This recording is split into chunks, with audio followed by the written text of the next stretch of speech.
मन की शांति के बिना बहुत सारे पैसे होना समुद्र में नहाते हुए प्यास से मरने के समान है। भूत को भूल जाइए क्योंकि वो आपके हाथ से निकल चुका है। भविष्य को भूल जाइए क्योंकि वो आपकी पहुंच से बाहर है। वर्तमान को कंट्रोल करिए, अभी एकदम अच्छे से रहिए, यही बुद्धिमान लोगों का रास्ता है। एक नश्वर प्राणी के रूप में आप सीमित हैं, लेकिन भगवान के बच्चे के रूप में आप असीमित हैं। अथवा ध्यान भगवान पर केंद्रित करें और आपको जो चाहिए वो शक्तियां किसी भी दिशा में उपयोग करने के लिए मिल जाएंगी। एक टूटा हुआ माइक्रोफोन संदेश प्रसारित नहीं कर सकता है, इसी तरह एक बेचैन मन भगवान की प्रार्थना नहीं कर सकता। अगर आप दुखी होना चाहते हैं तो दुनिया में कोई भी आपको खुश नहीं कर सकता, लेकिन अगर आप खुश रहने का मन बना लें तो इस पृथ्वी पर कोई भी और कुछ भी आपसे वो खुशी नहीं छीन सकता। आपके हृदय के अंदर एक चुंबक है जो सच्चे दोस्तों को आकर्षित करेगा। वो चुंबक है निस्वार्थता। दूसरों के बारे में पहले सोचना। जब आप दूसरों के लिए जीना सीख लेते हैं तो वे आपके लिए जीने लगते हैं।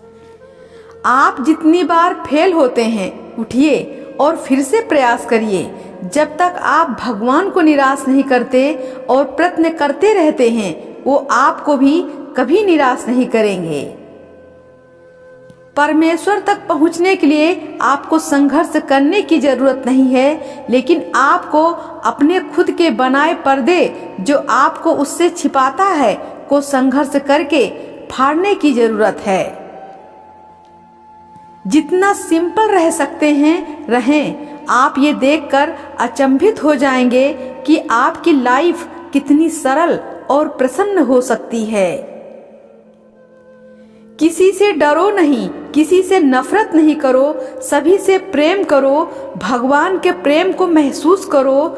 हर किसी में उसकी उपस्थिति देखो और बस एक ही इच्छा रखो कि अपने चेतना के मंदिर में उसकी निरंतर उपस्थिति से इस दुनिया में जीने का यही तरीका है। खुद को बदलिए और दुनिया बदलने में आपका जो हिस्सा है वो आपने पूरा कर दिया है। आप पृथ्वी पर मनोरंजन करने और कराने के लिए आए हैं। अगर आप अपने विचारों को बुराइयों पर ध्यान केंद्रित करने देंगे तो आप खुद भी बुरे हो जाएंगे।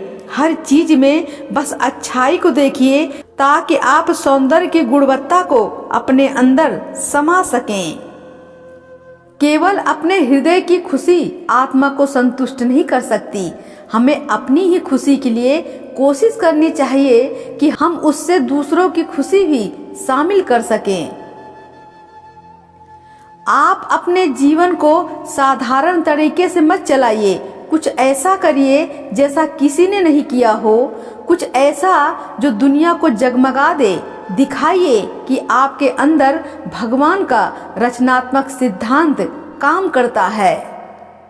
अगर आपका मन मजबूत है और आप उसमें एक दृढ़ संकल्प स्थापित कर देते हैं तो आप अपना भाग्य बदल सकते हैं। निष्पक्ष होने में सबसे बड़ी बुद्धिमानी है। अगर आपके पास सेहत है लेकिन आप उससे अटैच्ड हैं तो आपको हमेशा इसे खोने का भय लगा रहेगा, और अगर आप में खोने का भय है तो आप बीमार हो जाएंगे। आपको पीड़ा झेलनी पड़ेगी। क्यों ना खुद में हमेशा आनंदित रहा जाए। चूंकि आप खुद ही अपने विचारों के लिए जिम्मेदार हैं, केवल आप ही उसे बदल सकते हैं।